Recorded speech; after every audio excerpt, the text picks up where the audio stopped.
Selamat datang di skytech.id. Kembali lagi bersama saya Ucup. Kali ini kita kedatangan barang baru dari MSI, yaitu Modern 14. Tapi ini sudah menggunakan prosesor Intel Gen 11 dan Nvidia MX 450. Nah, ini ada sesuatu yang baru atau tidak selain dari prosesor dan VGA? Kalian pasti penasaran. Jadi jangan kemana-mana dan jangan di skip, tetap di channel skytech.id.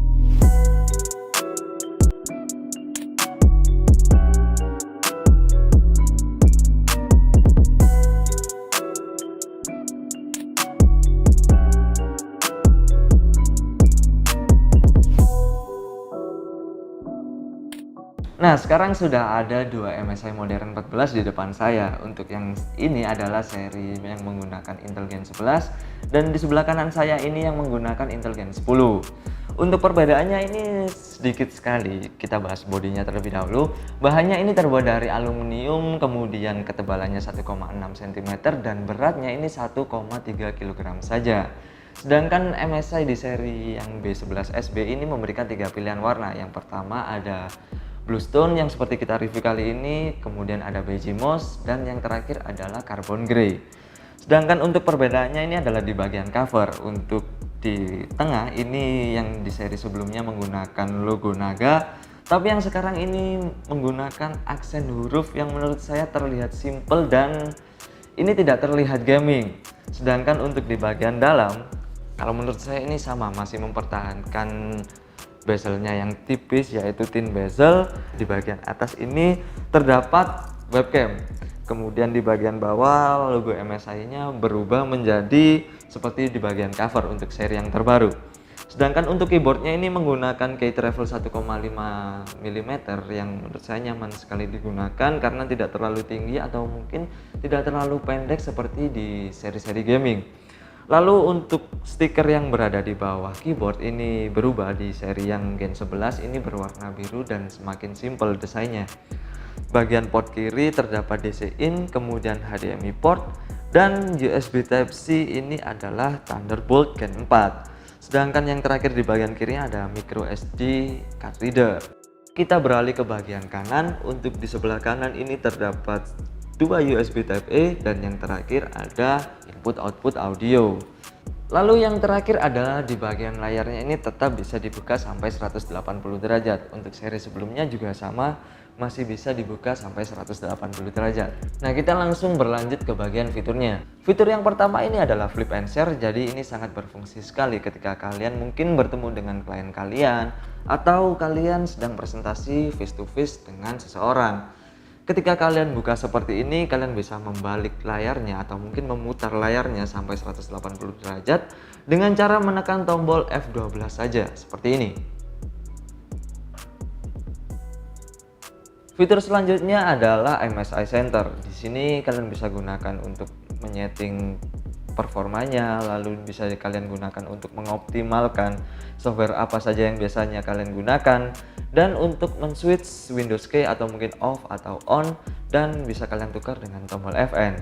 Selanjutnya untuk fitur yang diberikan adalah Nahimic. Ini digunakan untuk menyeting audio pada laptop ini, dan ada juga MSI TrueColor. Jadi kalian bisa langsung saja ketik MSI TrueColor. Di sini kalian bisa gunakan untuk menyeting layar dari MSI Modern 14. Oke, untuk spesifikasi yang diberikan kali ini menggunakan Intel Core i7 1165G7, didukung RAM 16GB DDR4 dengan kecepatan 3200 MHz. Sedangkan untuk storage-nya ini menggunakan 512GB SSD PCIe NVMe dan VGA-nya adalah Nvidia MX 450 sebesar 2GB menggunakan DDR5. Nah, kemudian untuk layarnya ini menggunakan 14 in Full HD IPS level dengan color gamut ini 72% NTSC, yang mana ini artinya setara dengan 100% sRGB. Kemudian yang disayangkan adalah MSI masih belum memberikan bundling Microsoft Office Home Student, dan untuk range harganya ini di range harga 15 jutaan saja. Tapi untuk setiap pembeliannya kalian akan mendapatkan sebuah sleeve case seperti ini yang berbeda dari seri sebelumnya.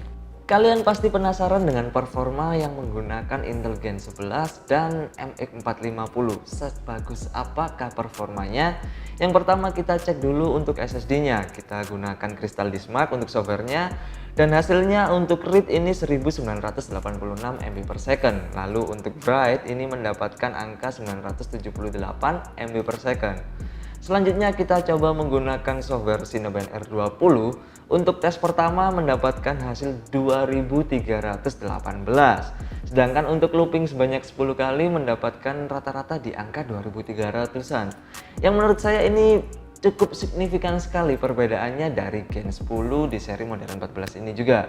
Kalian bisa melihat perbedaannya di tabel yang sudah kita buat.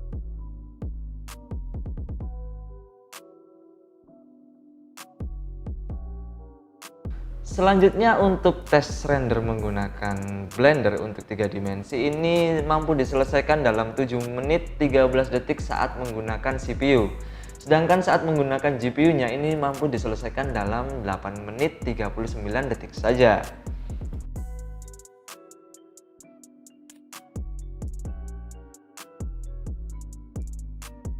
Yang sangat mengejutkan ini adalah saat kita tes menggunakan software Adobe Premiere Pro dengan video 1 menit resolusinya 1080p. Ini mampu diselesaikan dalam waktu 32 detik saja. Yang menurut saya ini tidak kalah untuk performanya dengan laptop-laptop gaming. Oke, berlanjut ke tes selanjutnya adalah menggunakan software 3D Mark. Untuk pengujian pertama menggunakan TimeSpy mendapatkan hasil 2111. Sedangkan saat kita gunakan Firestrike mendapatkan angka 4239. Selanjutnya untuk tes terakhir menggunakan software 3D Mark, kita gunakan Firestrike Extreme Stress Test. Hasilnya lolos dengan skor 98,7%. Oke, untuk game pertama yang kita coba di Modern 14 ini adalah Dota 2. Hasilnya ini mendapatkan 80-90-an fps. Untuk settingannya kita bisa lihat di sini. Kita gunakan settingan high. Dan ini nyaman sekali digunakan biarpun dengan settingan high.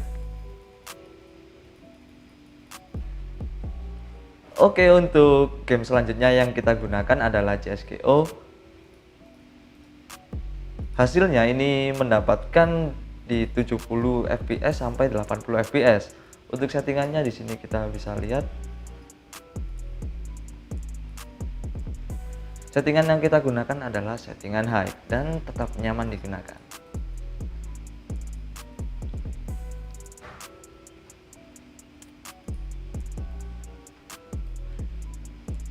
Jadi seperti ini bagian dalamnya. Untuk RAM ini berada di bagian tengah dan SSD berada di sebelah baterai. Untuk keduanya ini bisa kalian upgrade lagi dengan cara di replace.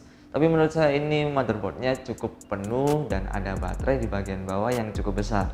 Jadi overall memang banyak sekali perubahan dari seri sebelumnya seperti pada bagian cover, kemudian Thunderbolt, dan yang paling menonjol adalah performanya yang sudah menggunakan Intel Gen 11 dan Nvidia MX 450. Tapi kita akan berikan penilaian satu persatu mulai dari body dan desain, kemudian fitur dan performanya.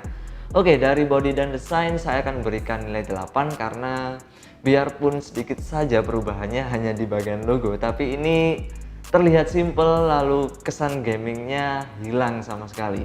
Dan untuk fitur kita akan berikan nilai 7,5 karena tidak banyak untuk perubahan dari fiturnya, hanya Thunderbolt saja yang berubah, sekarang sudah menjadi Gen 4. Lalu untuk performa saya akan berikan ini nilai 9 karena saya akui memang performanya tidak kalah dengan laptop gaming pada umumnya karena sudah menggunakan Intel Gen 11 dan MX 450 yang hasil Cinebench-nya ini di angka 2000 ke atas dan render video ini membutuhkan waktu 32 detik saja untuk menyelesaikannya. Tapi menurut kalian ini worth it atau tidak untuk dibeli di harga 15 jutaan? Atau mungkin kalian memiliki tanggapan yang berbeda? Kalian bisa langsung tulis saja di kolom komentar. Jika ada kritik dan saran atau mungkin kalian ingin request next review kita apa atau mungkin next compare kita apa, kalian bisa langsung tulis saja di kolom komentar. Lalu untuk link pembelian dan info lebih lanjut tentang produk yang sudah kita review, kalian bisa langsung temukan di kolom deskripsi. Jadi jangan lupa like, comment, and subscribe channel kita karena kita akan review lebih banyak lagi produk-produk seputar dunia IT. Jadi sekian dulu video dari saya Ucup, see you next video.